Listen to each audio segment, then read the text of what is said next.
everybody wants feedback. Nobody wants to give feedback. And it's fascinating when you ask, we did this, we had like everybody in a room and we're like, okay, please raise your hand if you want to be told if you've messed something up. Everybody had their hand up. They're like, okay, please raise your hand if you've ever not given feedback to someone that had messed up because it would be uncomfortable. And everybody put their hand up. While we enjoy being behind screens, we need to be connected with others. We are social animals.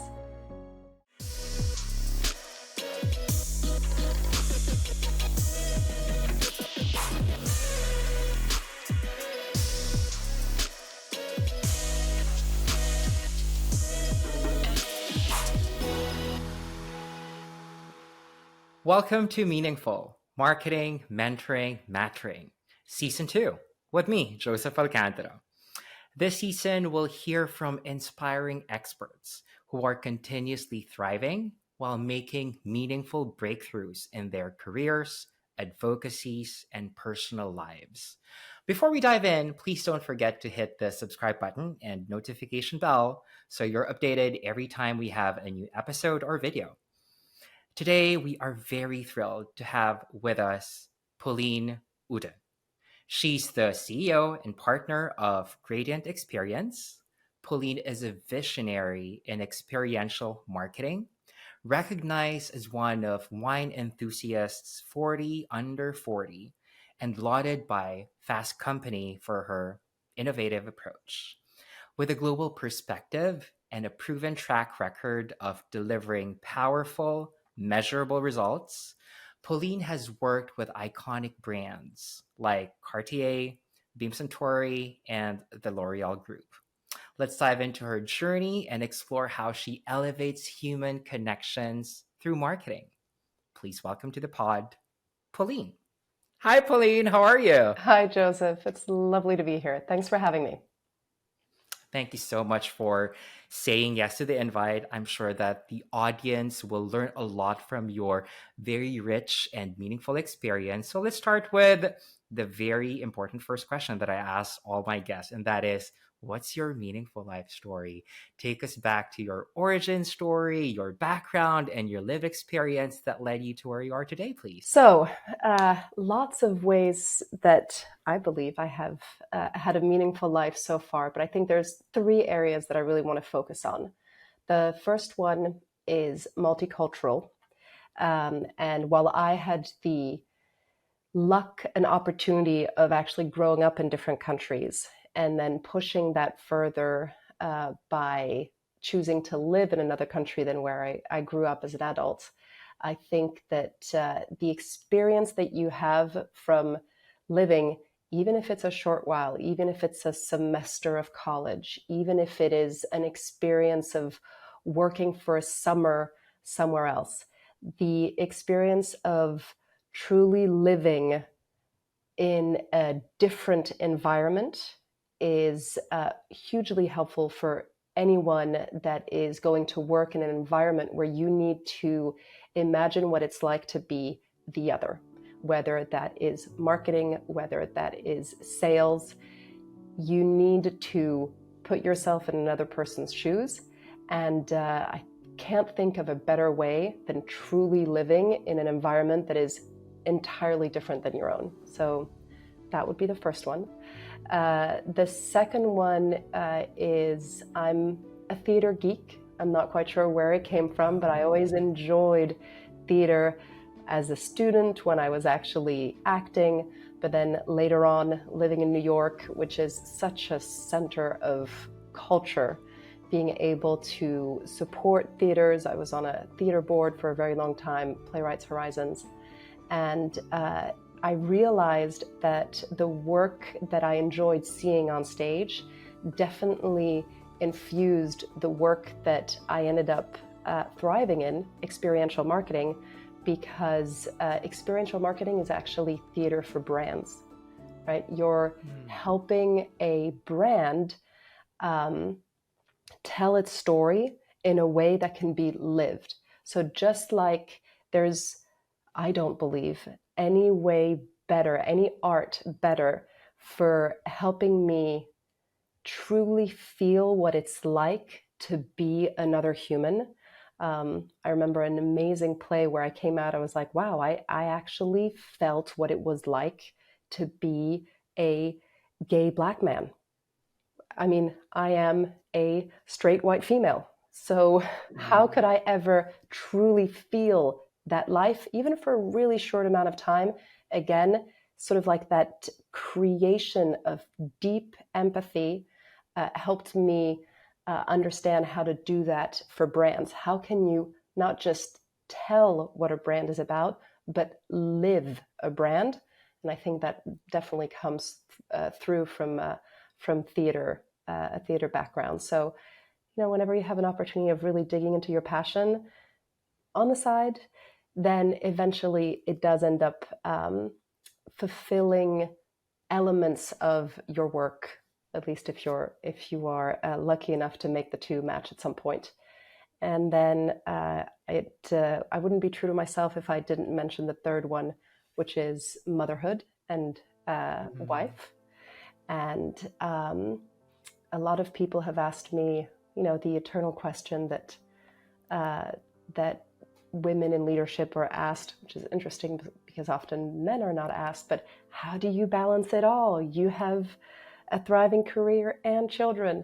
And it really comes down to an amazing partner that wants to see you succeed. So definitely when you're making the choice of a life partner, if you're planning on making your career a central part of your life, you need to want that too. And I do think that motherhood, interestingly, has helped me become a better manager. And I think being a better manager has helped me become a better mother. I think a lot of the lessons that I learned reading Brené Brown on being very clear, on setting expectations, on addressing issues are all very helpful, whether at home or at work. So those are probably the three areas that make my life the most meaningful. Wow. That is truly very inspiring, Pauline. Like hearing your, I would say, 10 times right of elevator pitch to me when it comes to who Pauline is, I would want to talk to you probably 10 times more to unearth and unpack all those beautiful and encouraging, inspiring pieces that you've mentioned. Let's start with your very cosmopolitan background because I think, yes, it's a privilege. Some people are blessed to have lived that kind of experience wherein you are originally from one country, but you're exposed to other cultures, have opened your worldview, have met a lot of people, and embraced and learned from all of them and apply that in your life today. And because of that, you have the power of empathy, compassion, and having that kind of feeling or that kind of experience that you embrace every single day that you apply in your personal life and in your work is truly a gift. Having that experience, how did that influence and teach you and molded you to be the professional or even the mother or the wife you are today? And how do you make sure that you continuously live those learnings that you've had from your cosmopolitan experience to make sure that that is leveraged by the people around you? Hmm. So it's always an interesting question, right? There's the, if I can rephrase it, there's the opportunity that I was given to live very many different um, experiences from different cultures. How can I make sure that I replicate that diversity within the work environment and then also within my home environment? Um, so I think within the work environment, it's probably one of the mistakes that more junior managers tend to make is to always want to hire people like themselves. It's if I succeeded in this role, that if I find other people that are like me, then they'll be able to succeed in this role as well. And I think that There are certain traits that are certainly true. If you're someone that is fundamentally outgoing, you're probably going to be more comfortable in a sales environment. Fine, we understand those. But the reality is that that creates huge blind spots. And so, one of the things, at least internally, that we've done is we tried to work against our own internal biases, which we all know we have them, but it's because they're biases, it's very hard to fight against them. You don't realize what they are. And so we've tried to, in our HR process, to integrate a level of digital analysis of our teams by creating, of candidates, by creating online assessments so that we could see how people thought beyond the first layer of, do I recognize the person that's on the other side of the table when I'm interviewing them? And by sort of looking at truly how does that person think before I even meet them and my biases kick in. And that's allowed us at Gradient to really have a very diverse type of workforce. And then on top of that, we have focused a huge portion of our effort on collaboration within our teams. And again, some personalities are better fits in some roles than others. And so you're going to have certain types of people that are naturally better fits in creative roles, in production roles, in client services roles. But what's fascinating, I think, at Gradient is the fact that you have all these very different type of people that work together, respecting the fact that you're bringing something to the table that I'm not. And when we're all working from this place of, I can't do this without you, without your perspective, that's where we can create really some magic, because we're leveraging differences that can be embraced and encouraged, instead of expecting everybody to just function the same way. And then on the personal side, it's interesting, but we made a decision with my husband not too long ago when Gradient decided to allow teams to work remotely after the pandemic. It's significantly more work for a management team to truly motivate and connect and inspire teams that are working in a hybrid environment. So we do still have offices. We've noticed that people that are either starting out and live in very small apartments, or people who have young children, are all very motivated to come to the office, but others may be less so. And so we've really created a flexibility. And with that flexibility, my husband and I decided to embrace it and to move from New York, at least for a bit, to give our children the opportunity of feeling that discomfort of living elsewhere, of living in a different environment. And it's not always the easy path, but it is certainly the one that I felt would give them that perspective that I was lucky enough to have. Wow. Those are gold parenting and professional tips that you just gave there, which are all backed up by your personal experience. So I think that's one of the reasons why you're very successful in your, different roles and the different hats that you're wearing today. And I think I really truly appreciate the fact that you've mentioned how meaningful diversity, uniqueness, meaningful differences are those that bring magic in every workplace.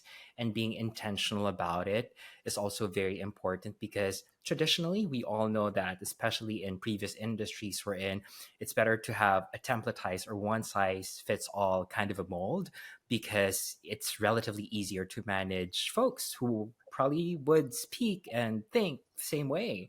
But what we've lost sight during that part or that generation is a reality that the differences, the uniqueness of everyone would really have value. Now, going back to your second story, which is all about your professional life, which is an experiential marketing. You've mentioned your agency or your company, Gradient, right? Let me backtrack and ask you the question about the significance and relevance of experiential marketing in today's world, especially that most folks would say that it's the age of digital, it's the age of e-commerce. There are a lot of brick and mortar stores unfortunately had to close down because this is where the world is now. So why is experiential marketing relevant, and why will it be continuously relevant in the future years ahead? So, thank you for that question. And it's an important one. Why is experiential marketing important today, and why will it continue to be important? And the first thing that I think a lot of your listeners are going to ask is, what is experiential marketing? Because I think when you're in the world of it, it seems so obvious, but I think to a lot of listeners, it probably isn't. So I think most of your listeners will have experienced it, but not necessarily realized that that's what it was. So experiential marketing leverages events and experiences to create meaningful moments and interactions that engage customers in memorable and personal ways. So let me give you an example. If you've ever seen a pop-up where a brand just came up for a week to highlight a new product they had, if you've seen influencers go on a special trip so that they could experience a service or a product, and then they created content and shared it. If you've ever been at a product launch of some sort, all of those things are experiences that are then leveraged to create content in a way that feels more authentic to the brand. So, why is that important? Well, first of all, yes, we are in a digital world for sure. But I think if there's one thing that we all learned from the pandemic, it's that while we enjoy being behind screens, we need to be connected with others. We are social animals, and we enjoy the interaction of a group, even if it's not people that we know, right? And I'll go back to my world of theater, again, my passion, but there were wonderful shows that were captured and shared online. Let's think about Hamilton. You know, Hamilton is now fully accessible on Disney Plus, and it's actually a really good capture, and it's a very different experience to have it captured so close, because you can actually, see the singers. You're like right there. But that doesn't mean that people have stopped going to see Hamilton. The show is still full because you feel the connection of that moment when you are with other people experiencing that same feeling. And I mean, in a similar way, there's a reason why Netflix decided to create watching parties, so you can watch something at the same time. You want to experience something with others. Well, that is essentially what brands do when they do experiential marketing, is they say, okay, we need people to experience this product, this service, and to feel so moved by it, so connected by it, that they're going to create content from it, and they're going to post that content on social media, and that is then going to be shared with their audiences, which might feel compelled, if the content is good, to share it further. Why is that important? I'll throw a little statistic out here. 87% of consumers trust what their friends and family tell them about a product more than what a brand is telling them about the product. I think we all agree it, but I'll ask you, Joseph, do you still watch TV? I just stream. There you go. I use the monitor, but Yeah. I just stream. So you stream. So you no longer have advertising that kicks in. You probably don't read magazines anymore that have the ads on the side. And you probably ignore most of the ads that come up on the sides of websites that you're looking at. So the more traditional media that brands used to use, that were very much push media, like, hey, we're here, let us scream at you until you notice us, and then you'll go and buy my stuff, right? Like that just isn't working anymore. What is working is, let me create this experience for you because we believe that you're someone that would appreciate this experience. And then you're going to find this so cool that you're going to share it, and everybody in your community is going to see it. And that your community is going to notice it. Wait, where was Joseph? Oh, he just went to a running thing. Cool. What are those shoes? Let me find out about it, which you would never do for an ad. So that's what experiential marketing is. And it's very interesting because it's essentially shifting from a marketing perspective. It's shifting the perspective where before you used to first create an ad, and then like all of the marketing planning would go off of that ad. And then all the way at the end, you'd have like a little PR launch that was done for the press. And you're sort of like all the way at the end here. And now the brands are completely shifting it and saying, okay, let's create an experience. Maybe our influencer is there. Maybe we have something that really generates excitement around the product. And from there, let's create all the content and the PR off of that. So it's just a huge shift based on how we've changed our media consumption and based on how we've changed our interaction with mass media. Love that.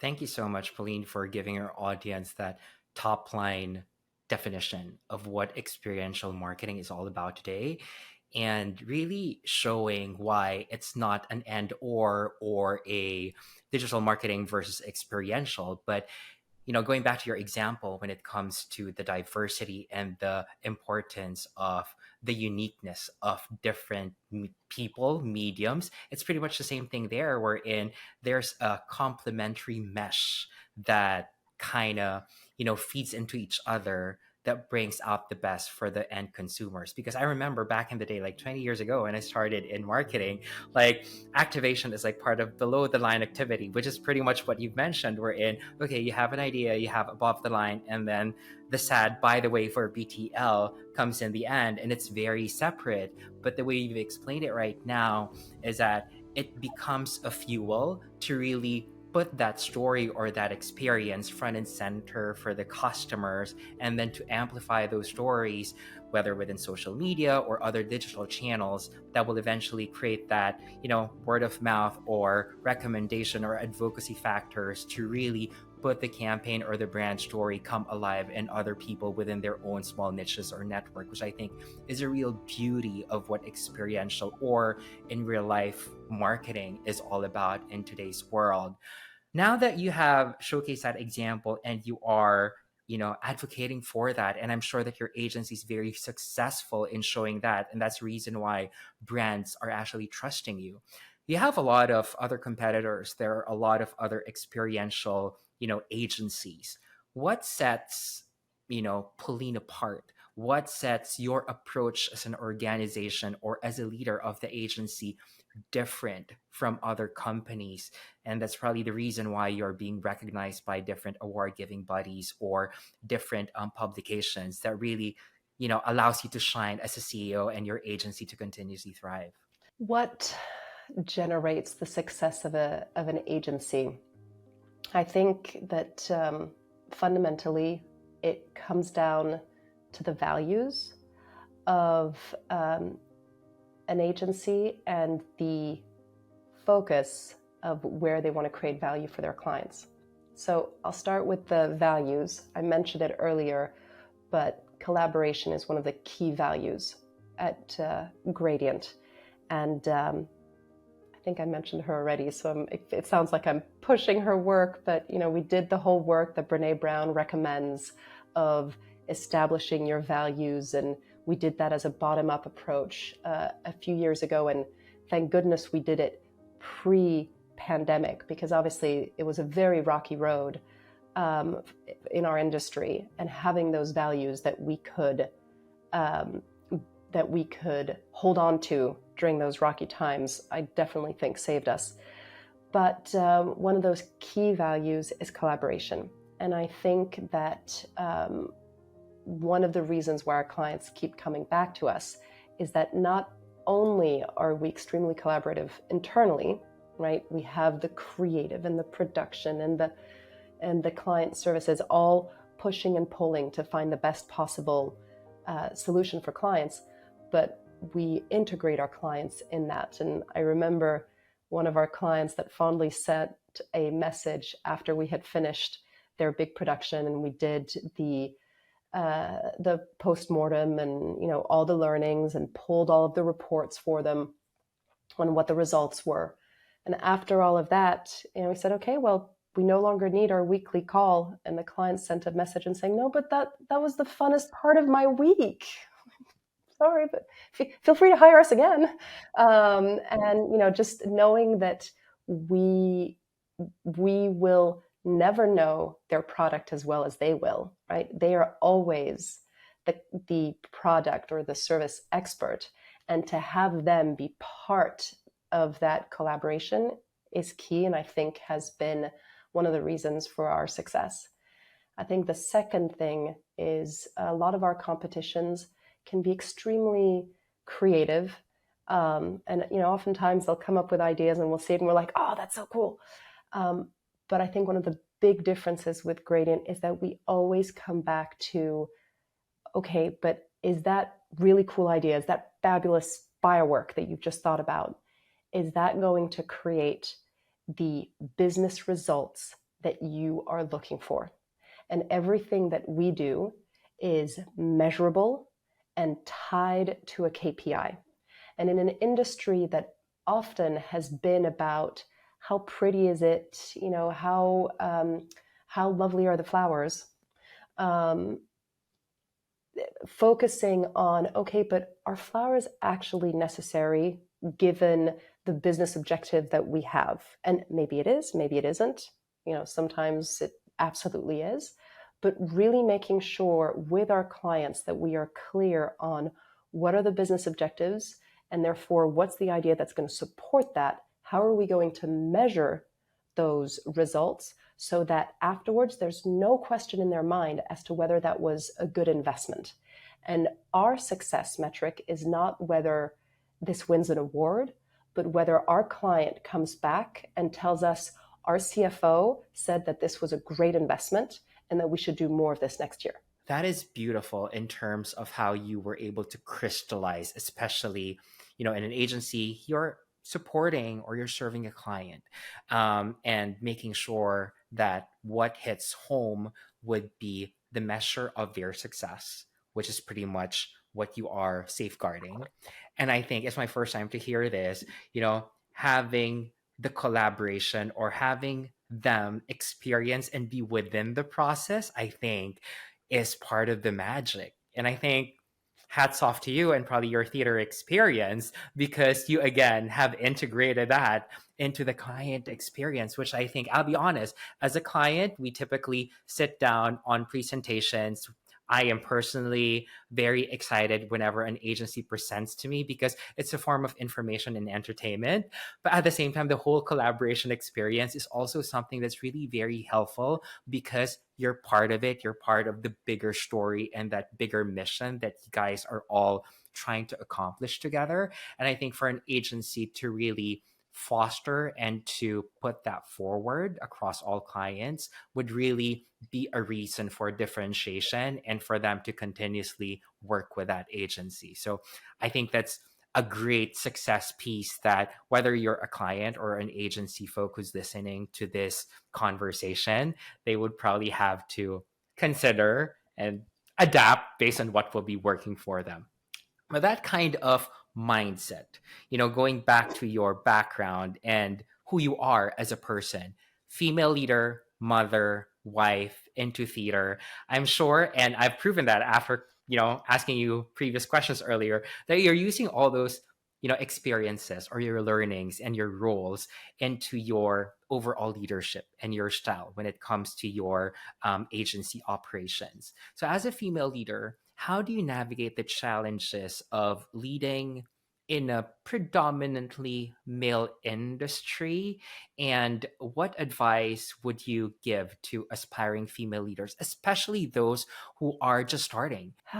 What advice can I give to the next generation? Well, I think that part of my success is very much owed to the generation before me, right? We are but dwarves sitting on the shoulders of giants. And I was lucky enough to start out my career at Ogilvy, which was led by the formidable Shelley Lazarus, one of the, I mean, talk about being a female in a world led by men. She was the CEO of one of the major agencies, and I think she was the only female CEO at the time. And when we started at Ogilvy, the starting class got to have a breakfast with her. And I remember clearly the advice she gave at that time, and I will pass it on to the next generation, which is you don't need to be good at everything to succeed. And in fact, I think that's an even more important message for women who do have a tendency to be people pleasers, and therefore you want to do it all. And the advice she gave is, if you are a decent tennis player, but you have a really strong backhand and just an adequate right hand, focus all of your time and energy on your backhand. Make sure that your right hand doesn't suck, right? You can't let it pull you down, but invest everything you've got in your strength. And be very mindful about the fact that that's what you're doing. And then make sure that you build a network of people that can come in and be your right hand, right? And so once you're very clear that this is where I can shine and he can be awesome at helping me with this, then you're building yourself the future team that will be the support that you need for your strength. And I think that that is how you can shine and how you can come ahead. And then I would say the other thing is never make the mistake of feeling like you need to lead like a man. We all have our differences, and I think it's probably easier with the generation coming after me. I'm seeing younger men today, telling me, "Hey, can we move the meeting? I have to pick up my kids at daycare." And I think that's great. It balances out what has traditionally been expected of females. But I think that being unafraid to be kind, I've been told along the way, "Oh, you're like the mother of your team." And I remember at first being like annoyed by that. And then I was like, but you know what? That's fine. Yes, that is my style. And that's okay. I'm going to embrace it. So don't be other than yourself, but just focus on what is going to be different about you and really focus on that. Love that again, Pauline. Very inspiring, especially with the pressure of today's generation coming from social media or the seemingly lack of opportunities because of the challenges of the world that we're facing today, and especially even in marketing, because with the age of artificial intelligence, with everything seemingly just very fast and easy, having that feeling of imposter syndrome or never being enough. Because I love your gender nonconformist role example, wherein the dads today are no longer just saying that I'm just here as a father and as a provider, because the role in the family has really truly evolved, and my husband or my wife would have that same opportunity as I do, which I think this generation is also quite lucky despite the challenges, because we are arming ourselves up for success and equality and equity, which I think is really very important for this generation. Now, um, you've touched upon your, what they were saying as your style as a, as a leader, or your team feels that you are their mother, or that kind of feeling within the agency, right? I'm sure that organizational structures and team motivation, those are really crucial in achieving success, especially in an agency setup. I mean, in the ad agency world, I'm sure when we started, the level of toxicity or the kind of stress coming from the volume of work from, the clients or the new business pitches that we always have to do would, take a toll on everyone. That's why it's like relatively very toxic during that time. So how do you build and maintain that motivation that you provide to your team at Gradient Experience? And what are these leadership strategies that have been most effective as you apply them to your day-to-day?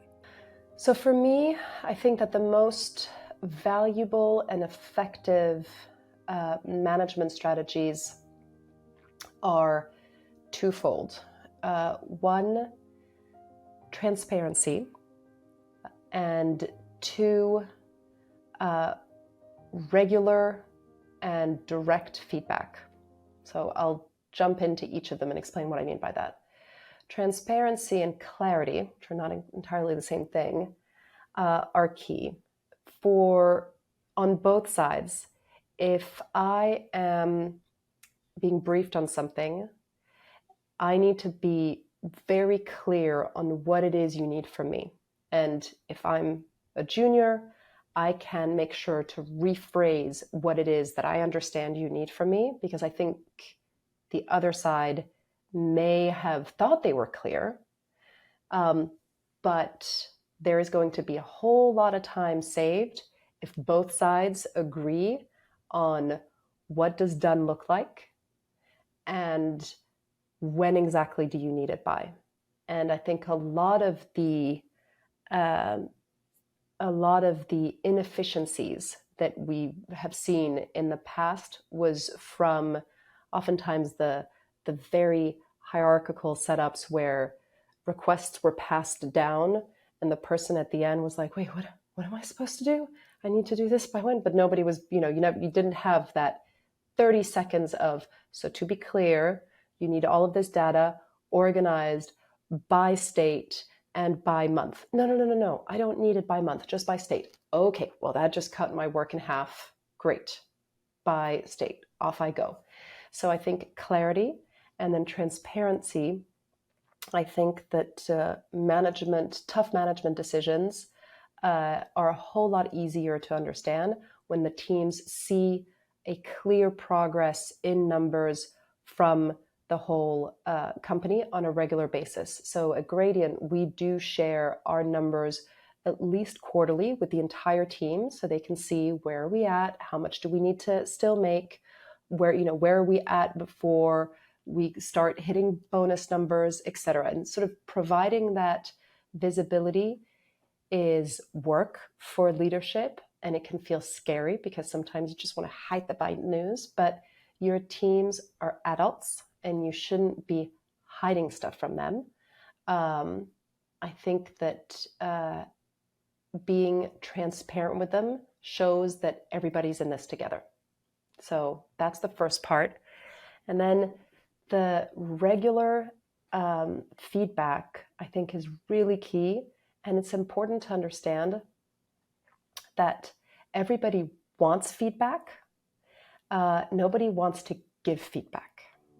And it's fascinating when you ask, we did this, we had like everybody in a room and we're like, okay, please raise your hand if you want to be told if you've messed something up. Everybody had their hand up. They're like, okay, please raise your hand if you've ever not given feedback to someone that had messed up because it would be uncomfortable. And everybody put their hand up. And so the thing is, we want to give it, but we don't have the tools for it. And that requires regular training. And so we've installed at Gradient these regular sessions where we train to give each other feedback on imaginary scenarios. Okay, so Joseph, you are a web developer and you were supposed to debug 300 bugs, but you've only done 150. Pauline, you're Joseph's project manager. Give him the feedback, right? So you're not really going to personally be hurt by anything I tell you, but it's still uncomfortable, right? I'm still like, Joseph, you're supposed to give it to me. What happened? And then you're going to play it up. But exercising that feedback loop is what gets us more comfortable to give it when you actually did drop the ball. And then there's a lot of tools that we use to make sure that feedback isn't necessarily confrontational. We get people used to saying, okay, I hear you and I know we need to keep talking, but right now I'm feeling emotional. I'd like a little break and we can come back to it. All of these tools that are key in order to have real strong collaboration, which requires regular feedback. Those are great examples of what agencies, organizations can do to make sure that the leaders are guiding everyone within the organizations for it to have clarity, have collaboration, and continuously thrive. My other question there, Pauline, is that for sure in the agency world, different generations represent the workplace, right? And I'm sure that you have, Gen Xers, millennials, Gen Zs, or even boomers. How does that kind of process appeal or repel to all? And how do we make sure that, we bring everyone together so those really helpful and healthy practices can be embraced and practiced by everyone? Yep. Yes, I definitely am thinking of some eye rolls of really but I think that every generation sees the generation above and below with a bit of a confused element, right? It's sort of like, wait, I don't get these, I don't get that. And so I think that for those that are maybe a little more resistant to it, originally there is very much the idea of, you have to manage them, right? Like it's not an option to not work with that generation. So let's give you the tools to speak their language and to be able to say what you need to say, but in a way where they can hear it. And I think, again, there, it's about flexing that muscle repeatedly. And then we require it twice a year. You make it not an option.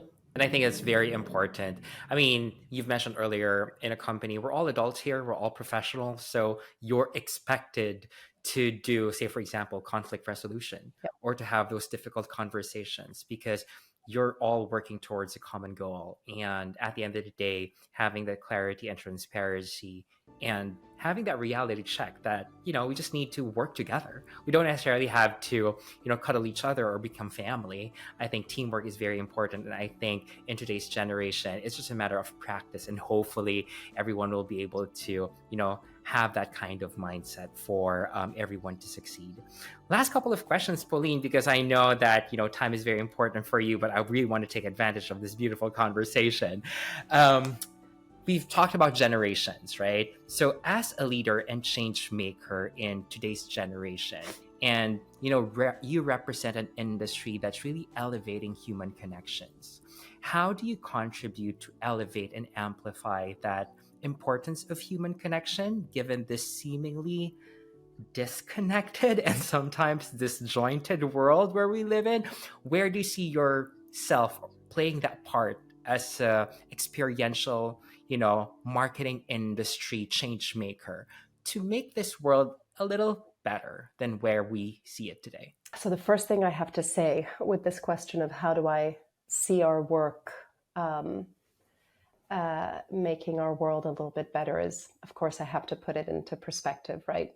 As much as I enjoy my work, we are not saving the polar caps, nor are we doctors operating on uh, patients that are in critical care. So at the end of the day, this is marketing with all of its benefits to growing a positive economy and growing successful businesses, to the fact that it is just buying things. But that being put into perspective, I think you mentioned it earlier. Social media tends to make us disconnected, right? We see people living lives that are overly photoshopped, and it makes us often feel apart, less than. And we do, as mammals, we need genuine human interaction more than ever. We need to go out and interact with others and sort of have those moments that mark our week, month, year with, yes, I remember when I met up with my friends and we waited in line and then we did that thing. And, it was a moment of outside of the norm. And so I think the work that we do allows us to create experiences that connect us with one another, either with our friends that we meet up with, or with the friends that we share that with, or with just the person on the other side of the room that sort of did the same thing you did and you share a smile, right? But it allows us to create memories versus just consumption. And I think that that just brings a little sparkle to our day. That's great. And I hope that other experiential marketing agencies will follow suit because, in our own little way, yes, you're right. We're here to create those experiences to build brands and grow businesses. But I also feel that those contributions that we do to grow brands and businesses within the realm of positive human experiences would have those positive influences that will hopefully make this world a little better. Now, my last question for you, Pauline. If you can talk to your younger self and tell the younger Pauline what a real meaningful life should be and how she can live that every day as she grows to where you are today, what would you tell her? What would I tell the younger Pauline? I would tell her to uh, listen to Socrates and know thyself. I think that as many young people, I tried to do the things that I thought I needed to do. Like I would go to museums and go to art galleries because I thought it was important that I learn to appreciate art. And it just never really worked for me until I was sort of like, but you know what? Like I enjoy the theater. That's enough. That's who I am, right? And I like just art doesn't, that type of art doesn't do it for me. So I think really listen to how you react to things and try to match those points to get to know yourself. And over time, I got to know that I am a highly efficient person, and yet I still am a seeker of joy, right? So I'm a master of efficiency and a seeker of joy. And those things now define me. And if when I'm thinking about work and I'm saying, okay, is this a problem that needs someone that really can think about efficiencies and how to do this in a smarter way, then I put myself fully in it because I know I can create value. And in my personal life, I think about, is this trip, weekend, dinner going to create joy? Then yes, let's do it. And so I think it's figuring out for yourself so you don't spend too much time doing stuff where you neither create a lot of value or where you neither feed your soul. What are those things that truly define you, and focus on those?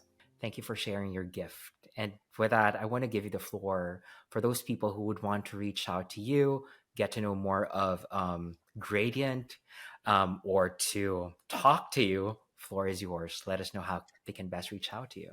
So, of course, you can always connect with me on LinkedIn, looking me up by my last name.